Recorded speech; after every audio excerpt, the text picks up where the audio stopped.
오늘은 열 처녀의 비유를 함께 풀어보겠습니다. 요 뒤에 이어지는 비유가 달란트 비유죠. 우리는 순서를 바꿔서 달란트 비유를 지난주에 먼저 살펴봤습니다. 착하고 충성된 종이라는 제목이었죠. 기억나십니까? 비유 속에서 칭찬받은 그 종들을 그렇게 불렀단 말이죠. 착하고 충성된 종. 주님의 그 비유는 그 착하고 충성된 종처럼 살아라, 그걸 의도한 것이 아니라 그랬습니다. 오히려 우리가 비유 속 그 한 달란트 받은 종에 불과하다, 그걸 깨우치고 예수 그리스도를 필요로 하고 또 예수 그리스도를 바라보도록 하는데 그 비유에 초점이 있다고 말씀을 드렸습니다. 착하고 충성된 종은 예수 그리스도 한 분뿐이란 말이죠. 우리는 평생 그거 배우는 거예요. 그 사실을. 나는 그런 존재 아니라는 것, 그걸 말씀을 통해서 또 삶을 통해서 철저히 깨닫고 체험하는 거예요, 이 세상에서. 그리고 하나님 앞에 완전히 엎드려져 가지고 긍휼을 구하는 자가 되는 거예요. 그러면 아무것도 안 하게 되는가? 그런 자기 부인된 자에게서 오히려 드디어 예수의 사랑 또 긍휼이 나온다는 거죠. 성경은 그걸 말씀합니다. 그러나 우린 그런 삶을 어떻게 살까? 거기에 치중할 게 아니고 하나님은 어떤 분이고 또 나는 어떤 존재인가, 그걸 배우는데 열심을 내야 되는 거예요. 성경은 거기에 주안점을 두고 말씀하고 있단 말이죠. 오늘 비유도 보시면 이 열 처녀가 두 부류로 나누어집니다. 지난주에도 두 부류로 나누어졌는데 달란트 비유에서도. 그래서 다섯 처녀는 지혜로운 처녀로 불리고요. 그들과 대조되는 다른 다섯 처녀는 미련한 처녀라 이렇게 부릅니다. 달란트 비유는 착하고 충성된 종과 게으르고 악한 종이 대조가 되었었는데, 여기 이번 비유에서는 지혜로운 처녀 그리고 미련한 처녀, 이 둘을 대조시킨단 말이에요. 지난주에 비유의 말씀을 베푸신 이유가 뭐라 그랬어요? 비유의 말씀을 우리들에게 주시는 이유, 그건 이스라엘 백성에게 율법을 주신 이유와 같은 거라 그랬습니다. 하나님의 입에서 나오는 그 말씀은 모두가 다 그 말씀에 자기를 비추어 가지고 자신의 그 죄인됨 또 자신의 그 무능함, 그걸 깨달아 알라는 거예요. 그러라고 말씀 주신단 말이에요. 그 말씀에 걸려가지고 넘어져가지고, 그렇죠? 그게 목적입니다. 걸려서 넘어지게 만드는 거예요. 그래서 오직 예수만 또 하나님만 바라보라는 거예요. 왜냐하면 그 전까지는 나를 믿고 나를 의지하고 나를 바라보면서 살던 사람들이거든요. 그러니까 말씀으로 딱 비추어서 거기에 비추어진 자신들의 추악한 모습을 보고 이제까지 자신이 알지 못했던 죄인들, 그걸 통해서 나는 하나님 앞에 큰일 날 존재구나, 심판받겠구나, 그래서 그 하나님 앞에 긍휼을 구하는 자가 되게 하는 것이 말씀을 주신 목적이란 말이에요. 오늘 비유의 말씀도 마찬가지입니다. 그런 입장에서 보시란 말이에요. 두 부류로 제시가 된 처녀들 가운데 어느 한쪽처럼 되기를 힘쓰라, 이렇게 우리의 행위를 선동하는 그런 게 아니란 말입니다. 비유 속의 두 부류를 통해서 우리의 상태를 깨달으라는 거예요. 또 거울로 보라는 거예요. 그런데 이 비유의 핵심을 맨 마지막 절에서 정리를 해주고 있거든요. 맨 마지막 절 13절이죠. 같이 봅니다. 시작. 그런즉 깨어있으라, 너희는 그날과 그때를 알지 못하느니라. 이 말씀은 깨어있지 못하니까 깨어있어라 이렇게 명령하는 거죠. 대부분의 사람들이 깨어있지 못하기 때문에 깨어있으라 이렇게 명령하는 겁니다. 그런즉 깨어있으라, 이게 주님이 비유를 통해서 제자들에게 말씀하려는 결론이에요. 깨어 있어야 하는 이유까지 친절하게 설명해 주죠. 그 뒤로 뭐라고 해요? 여기 알지 못하는 그날과 그때, 그날과 그때를 알지 못하기 때문이다 그런 거죠. 자, 이 그날과 그때, 이게 무슨 때예요? 요 비유 안에서만 찾아본다면 신랑이 오는 때입니다. 신랑이 오는 때, 이 처녀들이 신랑이 오는 때를 알지 못해서 기다리다가 졸다가 심지어는 자잖아요. 그렇죠? 그리고 결론적으로 깨어있어라 그러면서 너희들이 그때를 알지 못하기 때문이다. 그때는 뭐다? 이 비유 안에서는 신랑이 오는 때를 몰라서 그랬다. 모르니까 깨어있어야 된다. 자, 요 다음에 있는 달란트 비유 속에서는 주인이 돌아와서 결산하는 때, 이게 그때죠. 여기서 말하는 그때. 그리고 달란트 비유 다음에 붙어있는 비유가 또 31절부터 46절까지에서 나와 있는데 그게 양과 염소의 비유입니다. 최후의 심판 때 하나님께서 오셔서 양과 염소로 우리를 나누신다고 그러죠. 그 최후의 심판을 비유하고 있는데 알지 못하는 그 날과 그때는 바로 이 최후의 심판의 때를 가리키고 있는 거예요. 이게 지금 다 똑같은 때들인 거예요. 오늘 본문 1절을 보면 그때에 천국은 마치 등을 들고 신랑을 맞으러 나간 열 처녀와 같다 하리니 그러면서 이 비유가 시작됐죠. 그 맨 앞에도 또 그때가 있어요. 그때라는 건 그 앞에 이 그때로부터 시작된 그 말을 하기 전에 그때에 대해서 얘기했다는 거죠. 그러니까 그때 그러잖아요. 그죠? 여기 1절에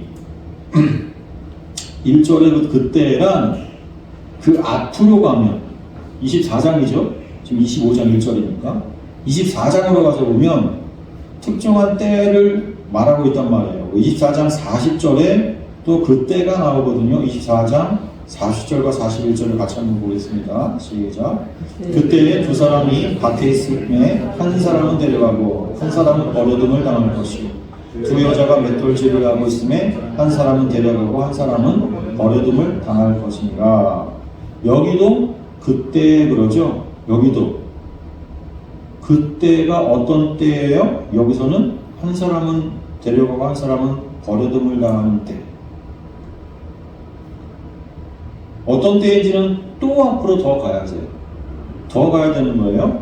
그 앞으로 또 올라가서 보면 24장 37절에서 노아의 때와 같이 인자의 임함도 그러하리라 하면서 노아 홍수 때도 노아가 그 방주에 들어가는 날까지 사람들이 먹고 마시고 장가들고 시집가고 있으면서 그 홍수가 나가지고 그들을 다 멸하기까지 깨닫지 못하였으니 인자의 임함도 이와 같으리라. 그게 39절 말씀이에요.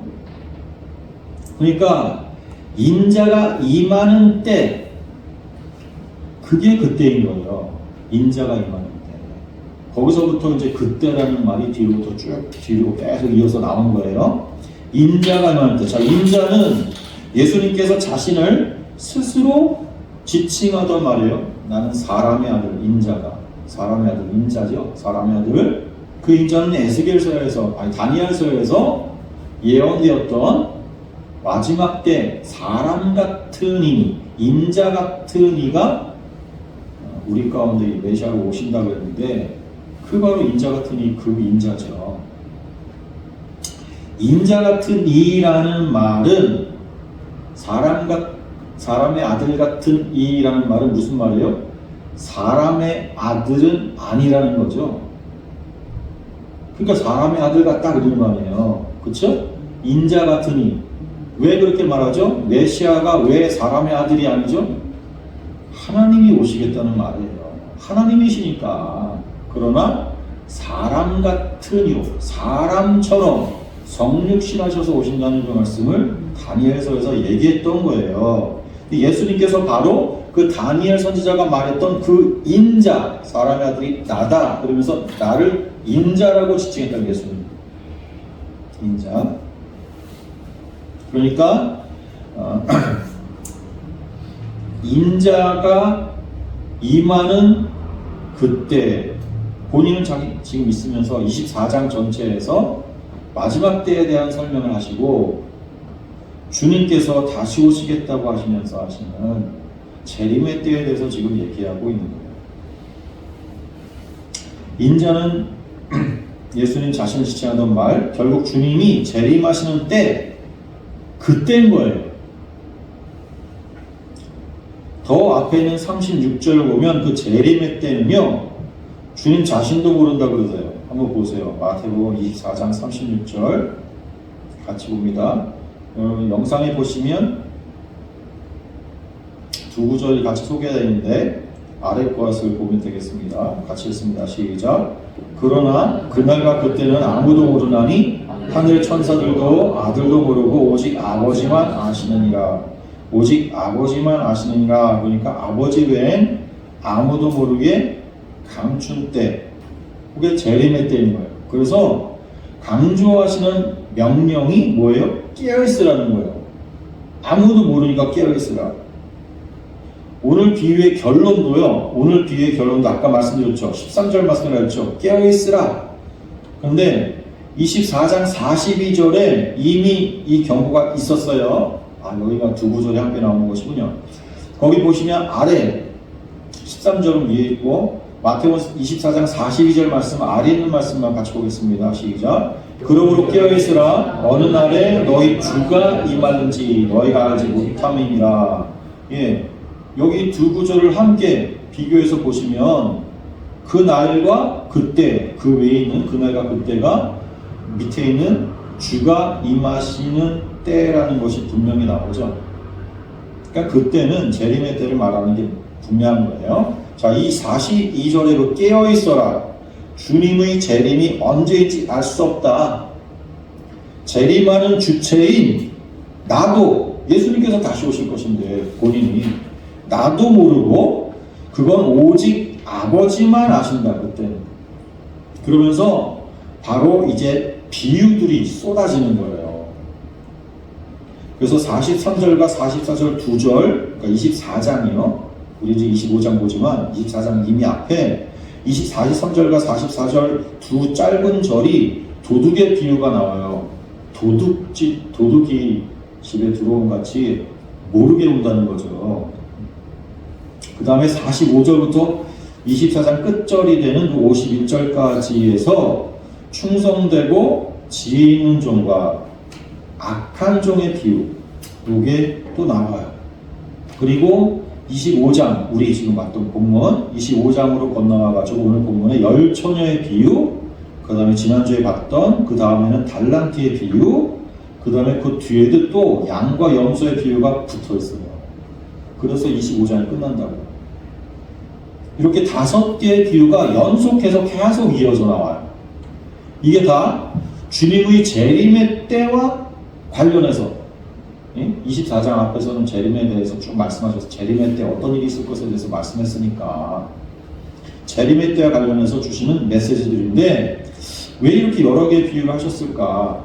똑같은 주제를 전하면서도 여러 각도에서 말씀한 것이라는 걸 알 수가 있어요. 여러분 한번 표를 보세요. 영상 앞에 보시면 표를 그 5개의 비유 가운데 맨 앞에 있는 비유를 걷어내고 맨 마지막에 있는 비유를 결론적인 비유라고 하면서 맨 앞에 있는 비유는 도둑이 임하는 것처럼 갑작스럽게 임한다. 이것은 서론적인 내용으로 예수님의 그 재림에 대한 서론적인 내용으로 얘기하고 있고 거기에 대한 이제 구체적인 내용들을 3개의 비유로 설명한 다음에 마지막 염소와 양의 비유, 염소와 양의 비유로 결론을 짓는 게 요 5 비유들의 형식인 거예요. 근데 그 중간에 있는 그 3개의 비유를 비교를 해보면 미묘하게 차이가 있어요. 이 3개의 비유들 표를 잘 보시면 24장 45절부터 51절에 있는 그 신실한 종과 악한 종에 대한 비유, 이게 중요한 비유이기 때문에 이걸 다음 주에 다룰 거예요. 사실은 오늘로 끝내려고 했는데 이게 길어져 가지고 도저히 짧게 안 돼요. 그래서 잘랐어요. 그래서 이 비유에 대해서는 다음 주에 보면서 오히려 이 다음 주에 보게 될 이 비유가 전체 가운데에서 굉장히 중요한 내용이 되는 것 같아요. 그 비유를 보면 이 비유들을 각각 보시면 이 세 비유가 핵심 용어들이요, 사실은 공유가 되고 있어요. 그래서 첫 번째 이 신실한 종과 악한 종의 비유, 24장에 있는 이 비유 속에 신실한, 그러니까 우리 성경으로는 이제 충성된이라는 단어로 표현되어 있는데, 번역되어 있는데, 충성된 종, 그 다음에 지혜로운 종, 현명한 종, 이렇게 표현이 나오고요. 그 다음에 오늘 열처녀의 비유에서는 이 두 단어 가운데에서 현명한, 그래서 이걸 슬기로운이라고 번역을 했죠. 이 단어가 중심, 핵심 용어로 등장을 하고요. 그 다음에 지난주에 봤던 달란트 비유에서는 충성된, 이 신실하이라는 단어가 이제 피스토스죠. 피스토스라는 단어가 핵심 단어로 사용이 돼가지고 비유가 전개가 되는 거예요. 등장인물들은 항상 두 부류로 나누어지죠. 두 부류로 쭉 나누어지는데 이것들이 각각 전하고자 하는 메시지는 재림의 시기와 관련된 메시지예요. 그래서 그 표에서 맨 아래쪽에 있는 것들을 보시면 미묘한 차이가 있죠. 이게 이제 여러 각도에서 본 거예요. 신실한 종과 악한 종의 비유에서 보면 종의 예상보다 48절을 보면 이 종이 예상을 하는데 주인을 더디올 것으로 예상을 해요. 한참 있다 올 거다. 원래는 멀었다. 더디올 것으로 예상해요. 그런데 50절에 가서 보면 생각지도 않은 날에 더디올 것으로 생각됐던 그 주인이 생각보다 일찍 닥친 거예요. 그런데 오늘 열처녀의 비유에서는 이와 또 반대로 일찍 올 걸로 생각하는 열처녀가 너무 더디 오시는 바람에 졸다가 아예 잠이 들어버리는 그때의 신랑이 오는 모습으로 그렇게 드러나고, 그 다음에 마지막 지난주에 봤었죠. 달란트 비유, 또 이 세 번째 비유를 보시면 우리들에게는 그러나 주님의 재림이 어느 때인지는 모르지만 충분한 기회를 주시고 오신다. 그래서 오랜 후에라는 단어가 19절 말씀에 나와요. 오랜 후에. 이건 충분히 맡기고 간 그 달란트를 활용할 수 있는 기간을 주시고 오시는 것으로 묘사가 된단 말이에요. 그 비유를 보면. 그러니까 그런 거예요. 결국 이 세 비유를 통해서 그날과 그때를 알지는 못하지만 그 알지 못한 상태에서 그러면 예상하겠죠. 우리 생각으로 그러면 더디 올까? 더디 올 거야 생각하는 사람도 있고, 더 있다 올 거다 이렇게 생각하는 사람도 있고, 우리 같은 경우에 그렇게 지금 생각하죠. 그렇지 않나요? 지난 2000년 동안 안 오셨는데 좀 더 있다 오시지 않을까? 우리 자손의 내 때는 아직 안 오실 것 같아. 이런 생각 안 드세요? 특히 1994년에 그 다미성교회를 통해서 주님이 1994년에 오실 것이다 막 이렇게 이런 이단들이 생길 때마다, 근데 94년에 안 오시고 말죠. 그래서 잔뜩 이 94년이 올 줄 알고 자신들의 모든 재산까지 팔아가지고 다미성교회에 올인했던, 충성했던 그 사람들이 실망을 하고 또 떠나죠. 또 그 안에서는 다른 날짜도 또 바꾼 다음에 2000년으로 늘려놨다가 막 이렇게 바꾸기도 하지만, 아무튼 그러한 기대를 주는 그런 날짜가 등장할 때마다 또 그 날짜가 아니라는 것이 드러날 때마다 에이 실망하면서 주님께서는 더 있다가 오실 거야, 지금은 아닌가 보다 하는 생각이 든단 말이에요. 그러니까 더디 올 것이라는 생각을 할 수도 있고, 아니면 초대교회 신자들처럼, 그래서 데살로니가 교회에 보낸 편지가 그거 아닙니까? 지금 당장 오실 것으로, 또 예루살렘 교회 사람들이 그렇게 생각했죠. 지금 당장 금방 오실 것으로 알고 자기 집으로 돌아가지도 않고, 예? 예루살렘에 모여서 공동체를 계속 이뤄나갔단 말이에요.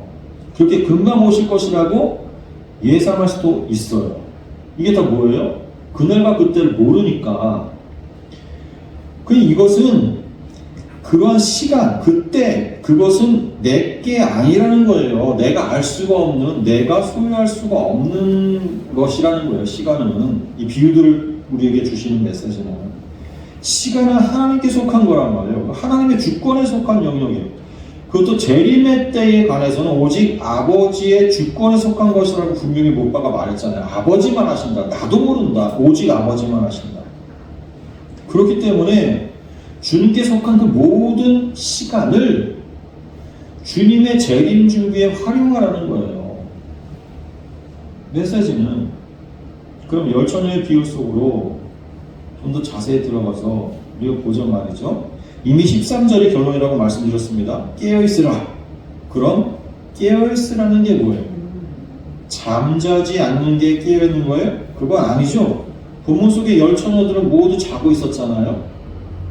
그런데 그 가운데 5 슬기로운 처녀는 신랑의 혼인잔치에 참여하잖아요. 그렇죠? 그러니까 이건 잠자지 않는다는 그런 의미가 아니에요. 이 깨어있으라는 말에 쓰인 원어가 그레고리오예요. 그레고레오. 근데 이 그레고레오는 지켜보다 또는 마음을 보다 또 정신 차리고 있다 또 경계에 서고 있다 그런 뜻이에요. 이게 그레고레오는. 그러니까 그 뜻이 이제 명확해졌죠.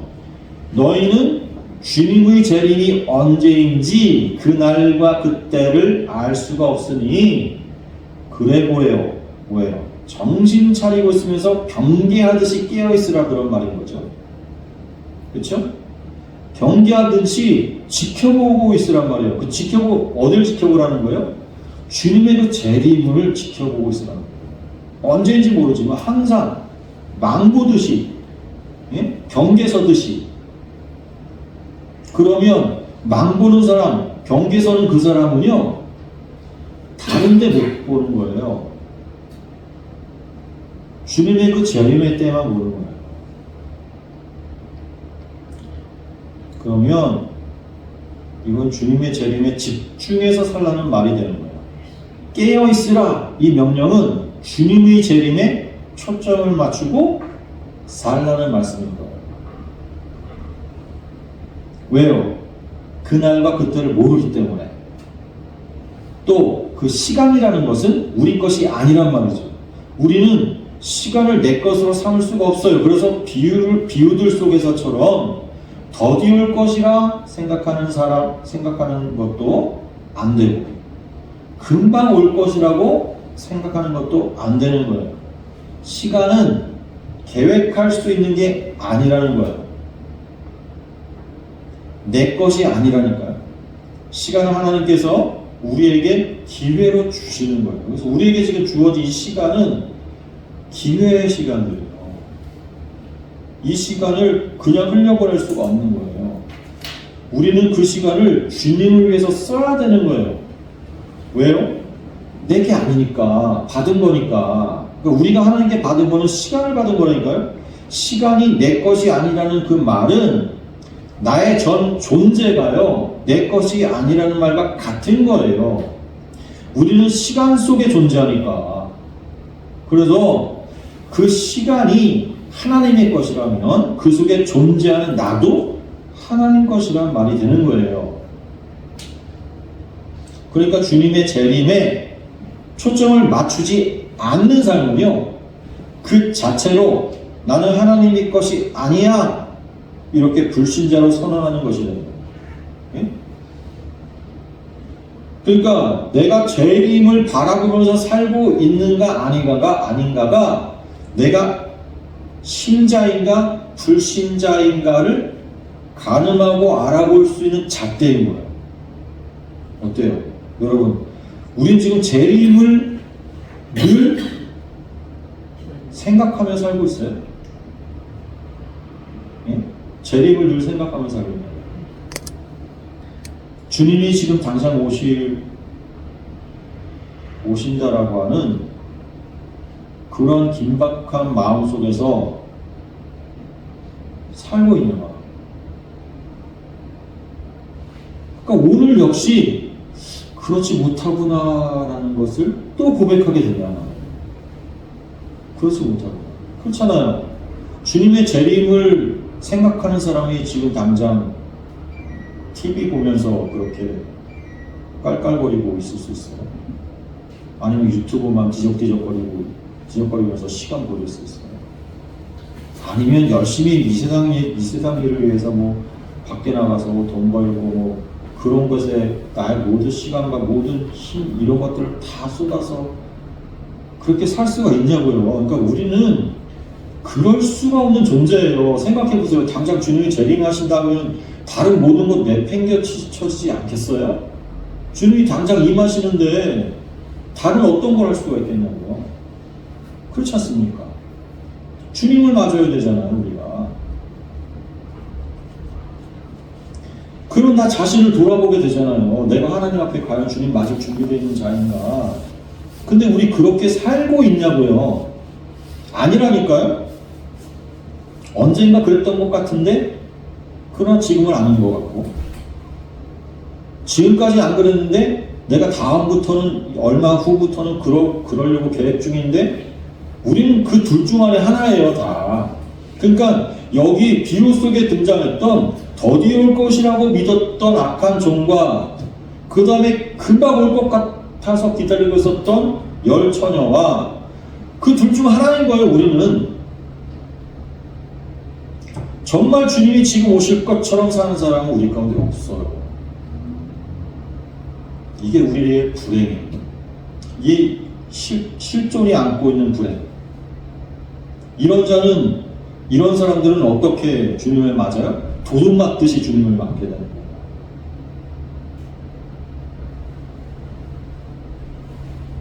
이 비유들이 그렇게 얘기하고 있는 거죠.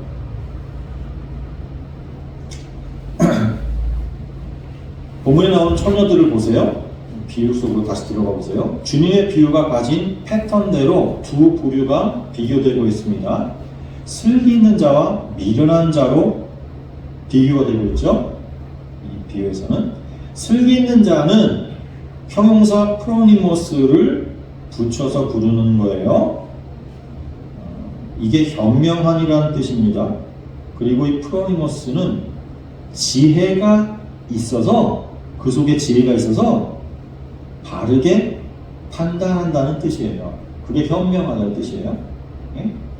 지혜가 그 속에 있어가지고 바르게 판단한다. 이게 프로니머스예요. 반면에 미련한 자가 나오죠. 미련한 자는 형용사 모로스가 앞에 붙은 사람입니다. 이 모로스는 지혜가 결핍된 상태를 뜻하는 단어예요. 이게. 지혜가 결핍된 상태. 그러니까 왜 미련하냐? 지혜가 없어서 그렇다는 거예요. 그 속에 지혜가 없어서. 보세요. 자, 지혜가 있는 자와 지혜 없는 자가 그럼 대조되고 있는 거였죠? 자, 우리가 야고보서에서 이미 배웠습니다. 지혜는 우리가 만들어낼 수 있는 것이 아니라 그랬죠? 예? 우리가 개발해낼 수 있는 게 아니에요. 배워서 얻어낼 수 있는 게 아니니까요. 사람 혼자서 어떻게 할 수 있는 게 아니에요. 그래서 그 지혜는 하나님이 주셔야 되기 때문에, 하나님으로부터 오는 거기 때문에 기도하라 그랬다는 거죠. 구해라 그랬죠. 하나님께 구하라 그랬다는 거잖아요. 그럼 여기 두 처녀를 슬기 있는 자와 미련한 자 이렇게 구분하는 것은 하나님의 은혜를 입어서 지혜를 받은 자와, 그 다음에 하나님의 은혜를 받지 못해서 지혜를 못 받은 자라는 거죠, 결국. 결국 하나님의 은혜가 두 부류를 가르고 있는 거라고. 하나님의 은혜가. 주님의 재림의 때가 언제인지 모르지만 그들을 가르는 중요한 것은 하나님의 은혜. 그래서 하나님의 은혜를 입은 자가 슬기 있는 자라고. 그래서 신랑의 그 잔치에, 하늘의 천국 잔치에 참여하게 되는 거고요. 하나님의 은혜를 입지 못한 자는 그 잔치에 참여 못하는 거예요. 본문에 나와 있는 그 두 부류의 처녀들이 무엇이 서로 다른가 좀 더 구체적으로 성경 여기 비유 속에서 한번 찾아보면 1절에서 말이죠. 천국은 마치 등을 들고 신랑을 맞으러 나간 10처녀와 같다. 이 10처녀가 그러면 다 동일하게 등을 들고 신랑을 맞으러 가는 사람들이에요. 왜냐하면 잔치, 혼인잔치 자리에 들러리로 지금 선별돼서 이 10처녀가 간 거예요. 이들은 신랑이 오시는 때는 항상 저녁 이후이기 때문에, 밤중에 오기 때문에 등을 준비하게 된단 말이에요. 그 밤중에 축제가 시작돼요. 혼인잔치의 축제가. 그래서 신랑은 항상 밤중에 온단 말이에요. 그래서 그 밤중에 오는 신랑을 맞이하기 위해서 들러리들이 등을 들고 나가는 거예요. 그래서 지금 등을 들고 나간다고 여기도 표현한 거예요. 똑같이, 모두 똑같이 등을 들고 신랑을 맞으러 나갔다 그랬어요. 근데 3절과 4절에서 그 둘 사이의 차이가 이제 드러납니다. 3절과 4절 같이 봅니다. 시작.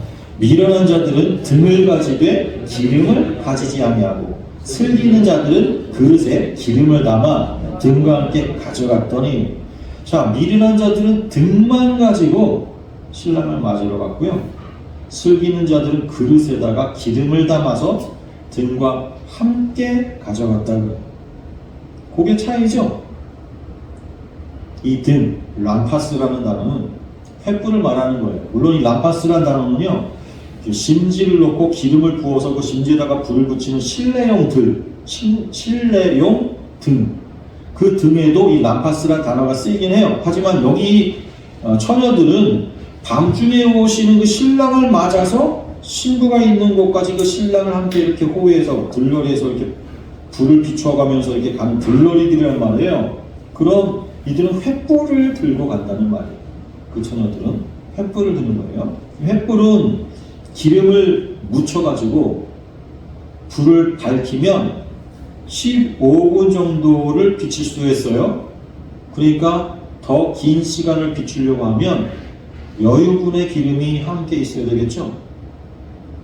기름이 없으면 불을 더 밝힐 수가 없게 돼요. 꺼져요, 도중에. 기름이 없는 등은 등의 역할, 그러니까 이 횃불은 등의 횃불의 역할, 즉 빛을 밝히는 역할을 더 할 수가 없는 거예요.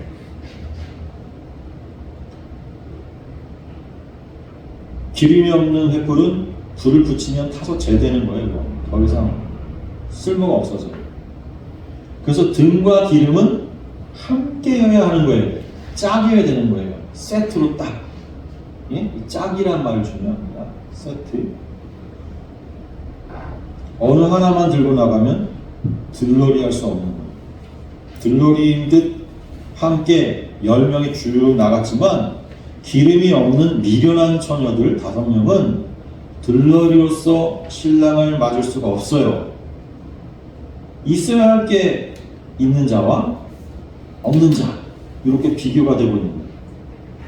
그리고 그 있어야 하는 것은 여기에서 기름으로 나오죠. 이 비유에서는. 자, 이 기름이 무엇일까요? 사실 이 기름이 무엇일까를 해석하지 않아도요, 이 비유가 전하고자 하는 핵심 메시지는 충분히 파악할 수가 있어요. 그거 13절이라고 그랬죠. 주님의 재림의 때와 관련해서 그때가 더디 오거나 일찍 오거나 거기에 관심을 둘 게 아니라 주의 재림을 준비하는 데 초점을 맞추라는 거예요. 하지만 기름에 대해서 해석하는 요 일은 주님의 재림을 준비하는 사람이 무엇을 도대체 어떻게 준비해야 되는지 그 문제가 직결될 수 있는 거란 말이에요. 그래서 해석을 안 할 수가 없는 거예요. 짚고 넘어가야 되는 거예요. 그럼 기름이 뭘 뜻하는 건지 알아야 되는 거죠. 그 힌트를 얻을 수 있는 것이 11절 말씀에 나와요. 11절 말씀에 혼인잔치에 들어가지 못한 처녀들이요, 밖에서 신랑을 막 찾으면서 문을 막 이미 다시 문을 두드리면서 부르짖는 모습이 11절에 나오는데 거기 주여 주여 불렀다고 나오죠. 주여 주여. 이게 마태복음 7장에서도 이와 같은 장면이 또 나왔었어요. 마태복음 7장에서도. 사실은 성경은 통으로 읽어야 돼요. 통으로. 마태복음 오늘 본문을 읽으려면 사실은 마태복음 전체를 한꺼번에 읽어 내려왔어야 되는 거예요. 항상 성경은 그렇게 봐야 되는 거거든요. 우리가 지금 이렇게 부분만 따로 설교를 위해서, 설교 시간이 한정되어 있으니까 한정된 이 설교 시간을 위해서 본문을 우리가 잘라가지고 보는데 성경 그렇게 보면 안 돼요. 원래. 그래서는 온전한 이해가 안 된다니까요. 통으로 보게 돼 있어. 원래 통으로 보라고 한 번에 쓴 거예요. 이거는 우리가 야고보서 전체가 한 통의 편지로 한 번에 읽어야 되듯이 마태복음도 1장부터 28장까지를 사실은 한 번에 쭉 읽어 내려가야 그 뜻이 온전하게 전달이 될 수 있는 거예요. 그러니까 지금 25장의 말씀을 하고 있지만 사실은 7장에서 훨씬 그 앞에서 여기와 관련된 말씀이 이미 얘기되었었단 말이에요. 7장 21절부터 23절 말씀 한번 보겠습니다. 같이 봅니다. 시작. 나더러 주여 주여 하는 자마다 다 천국에 들어갈 것이 아니요 다만 하늘에 계신 내 아버지의 뜻대로 행하는 자라야 들어가리라. 그날에 많은 사람이 나더러 이르되 주여 주여 우리가 주의 이름으로 선지자 노릇하며 주의 이름으로 귀신을 쫓아내며 주의 이름으로 많은 권능을 행하지 아니하였나이까 하리니 그때 내가 그들에게 밝히 말하되 내가 너희를 도무지 알지 못하니 불법을 행하는 자들아 내게서 떠나가라 하리라. 그래서 주여 주여가 이 7장 21절에서 심판의 운명을 겪을 사람들의 외침으로 똑같이 등장해요. 그렇죠? 최후 심판이기 때문에 더 이상의 기회는 허락되지가 않는다는 내용인 거예요. 지금 여기 마태복음 7장 21절부터 23절의 이 말씀은 그렇죠? 흥미롭게도 주여 주여가 7장 21절의 언어라면 이미 나왔던 언어라면 내가 너희를 결코 알지 못한다. 신랑이 여기 우리 본문에서도 얘기했는데 비유에서도 그 말씀은 신랑의 대답은 여기 7장 23절과 또 유사하단 말이에요. 7장 23절에 나오잖아요. 그러니까 내가 너희를 도무지 알지 못하니 불법을 행한 자들아 내게서 떠나가라. 내가 너희를 도무지 알지 못한다. 자, 여러 가지 주제로 그래서 이 연결이 되는데 이 7장의 말씀과 25장의 오늘의 비유와 이 비유의 기름은 그래서 여기 마태복음 7장의 말씀을 비추어 보면 잘 비교해 보면 열매를 맺음 또는 아버지의 뜻대로 행하는 것 그것과 서로 대응하는 말씀이 기름이란 말이에요. 그러니까 기름을 다른 것으로 해석하는 게 아니라 이걸로 해석해야 맞는 거죠. 뭐예요? 내 아버지의 뜻대로 행하는 것. 내 아버지 그 21절 끝에 나오는 것, 내 아버지 뜻대로 행하는 것, 그게 오늘 비유에서의 기름이죠. 기름. 보세요. 여기 열 처녀가 갖고 있었던 그 등은 성경에서 굉장히 익숙한 단어예요. 시편에 나오잖아요. 시편 119편 105절에 있는 말씀이잖아요. 아, 여기도 있나요? 함께 한번 읽겠습니다. 시작. 주의 말씀은 내 발의 등이요 내 길의 빛이니. 등은 주의 말씀으로 설명이 되고 있어요. 그러니까 열처녀가 주의 말씀은 다 들고 있는 거예요. 주의 말씀은 다 받았다니까요. 주의 말씀은 다 갖고 있는 거예요. 예? 근데 문제는 뭐였어요? 어디서 갈려요? 그 말씀대로 아버지의 뜻대로 행했는가 안 했는가 그곳으로 갈리는 거예요. 아버지의 뜻대로 행하는 게 뭐예요? 여기 지금 마태복음 7장에서 아버지의 뜻대로 행하는 자 이게 어떤 사람이에요? 이게 예수를 믿는 자 아닙니까? 그렇잖아요. 아버지께서 그 독생자를 이 땅에 말씀 육신으로 보냈는데, 그래서 요한복음에서는 빛으로 오셨다 그러잖아요. 주님 빛으로 오셨다. 주님께서도 내가 길이요 진리요 생명이다 하면서 자기 자신을 가리켜서, 그러니까 하나님이 보내신 그분이에요. 그분이 예수예요. 왜 보냈어요? 그 예수가 하나님의 말씀을 몸소 그의 삶으로, 공생의 삶으로, 그리고 그의 죽으심으로, 그리고 다시 사심으로 보여주기 위해서 오신 거예요. 그러니까 구약 성경의 그 모든 말씀들은 길다랗게 얘기했지만 사실은 예수님의 공생의 그 3년 반 동안의 삶을 딱 보면 그 구약 전체의 말씀이 그 예수의 생애 속에서 볼 수가 있단 말이에요. 설명하러 오신 거예요. 그걸 직접 삶의 모습으로. 그러면 그 말씀, 그 예수를 믿는 것이 말씀을 행하는 거라니까. 예수를 믿는다는 게 뭐예요? 그 예수처럼 나도 삶 속에서 그 예수의 삶이 나오는 거죠. 그렇죠? 그래서 우리가 성경에서 일관되게 계속 주님의 고난에 동참하는 것, 또 주님께서 사셨던 삶의 모습처럼 우리도 십자가 지고 자기 부인되는 삶을 사는 것, 지금 이게 똑같은 말씀들 아니에요. 이게 예수 믿는 거라니까요. 예수 믿는 거잖아요. 나는 주님을 믿습니다 말로만 하는 게 아니라, 야고보서에서 말씀 들어봤죠? 예수의 그 행함이 삶 가운데서 나오는 거. 그게 행하는 믿음이라고 했잖아요. 그렇죠? 그러니까 오늘 본문에서 등과 기름을 그렇게 풀 수가 있는 거예요. 자, 우리는 주님의 재림을 늘 바라보고 거기에 초점을 맞춰서 살아야 되는 거예요. 그것이 바로 종말론적인 삶인 거예요. 그리스도인들의 종말론적인 삶. 종말을 사는 것과 같은 삶이란 말이에요. 종말론적인 삶이에요. 그게 오늘 본문에서 말하는 메시지죠. 너희가 그때와 그 날과 그때를 알지 못하기 때문에, 주님의 재림의 때를 알지 못하기 때문에 늘 깨어 있어야 된다. 그럼 뭐라고요? 깨어 있어야 된다는 것은 집중해서 지켜보는 거예요. 주님은 경계에 서듯이, 망보듯이 얼굴을, 목을 길게 늘어뜨리고, 그때가 언제인가? 지금 오시면 주시해서 보는 삶.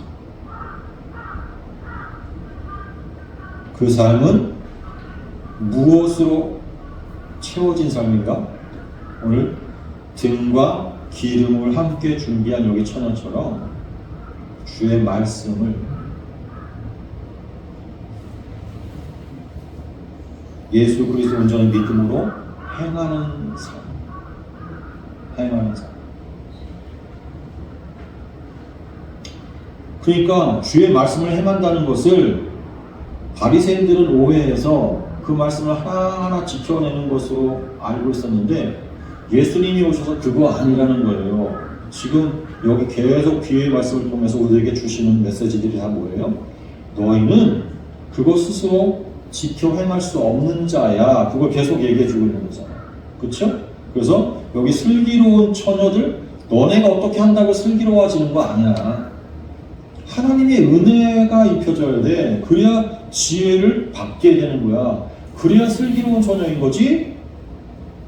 또 달란트에 비해서는 충성된 종, 착하고 충성된 종, 아가도스하고 피스토스한 종, 그거 너희들 아니야. 너희들만 하는 거 아니야. 그거 예수 그리스도 나다.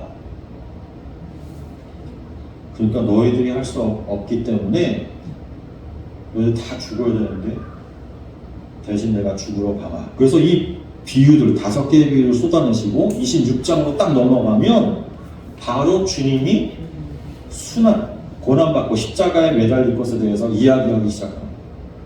그러면서 십자가에 달리시는 그 일정이 급물살을 타면서 불과 사흘도 되지 않아서 십자가에 달리시는 일이 마태복음에서 나옵니다.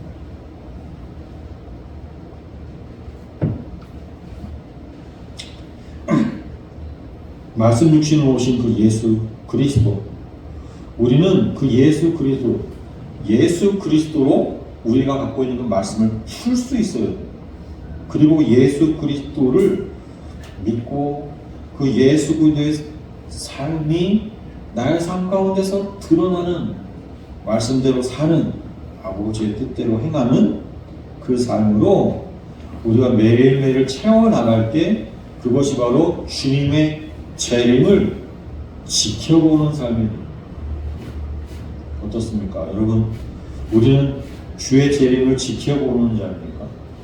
그러면 그 주의 재림만 바라보면서 아무것도 안 하는 삶이 아니고, 내가 하나님의 이끄신 가운데서 자기 부인되며 그 속에서 예수의 흔적이 막 나오고 예수의 흔적이 자꾸만 쌓여져 가는 삶을 사는 거예요.